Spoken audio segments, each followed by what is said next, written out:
গরমকালের এই সময় তাজা তাজা এই পটল দিয়ে এই রেসিপিটা যদি একবারও না ট্রাই করে থাকেন, তাহলে আমি বলবো একবার অবশ্যই বানিয়ে খেয়ে দেখুন। খুব সুন্দর খেতে হয়। বিশেষ করে যেদিন নিরামিষের দিনগুলো থাকে তার জন্য তো একটা অ্যাপ্রোপ্রিয়েট রেসিপি। হাতে যদি মাত্র 10 মিনিট সময় থাকে তাহলেই কিন্তু বানিয়ে নেওয়া যায়। পটলগুলোকে ভালো করে ধুয়ে খোসাটাকে ছাড়িয়ে ভেতরে যে বীজের অংশটা সেটা বার করে নিলাম। কোনোটাই ফেলবো না। সমস্ত পটলগুলোকে এইভাবে বার করে একটু নুন মাখিয়ে রেখে দেবো। এবার একটা মিক্সিং জারে পটলের খোসা, তার ভেতরে বীজের অংশ, গোটা কয়েক কাঁচা লঙ্কা আর মটর ডাল আগে থেকে ভিজিয়ে রাখা সেটা দিয়ে অল্প একটু জল দিয়ে একটা পেস্ট বানিয়ে নেবো। খুব মিহি করবো না পেস্টটা, একটু যেন দানা দানা থাকে।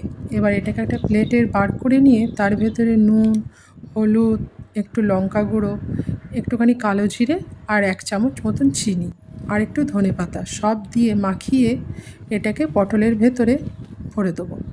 সব পটলগুলোকে আমরা এইভাবে ভরে নেব। তারপর দেখুন ফ্রাইং প্যানে তেল গরম করে পুর ভরা পটলগুলো দিয়ে এক এক করে ভেজে নেব। তারপর উল্টে পাল্টে দুটো সাইড মচমচে করে ভেজে একটা প্লেটে তুলে নেব। তাহলেই রেডি আমাদের পুর ভরা পটল।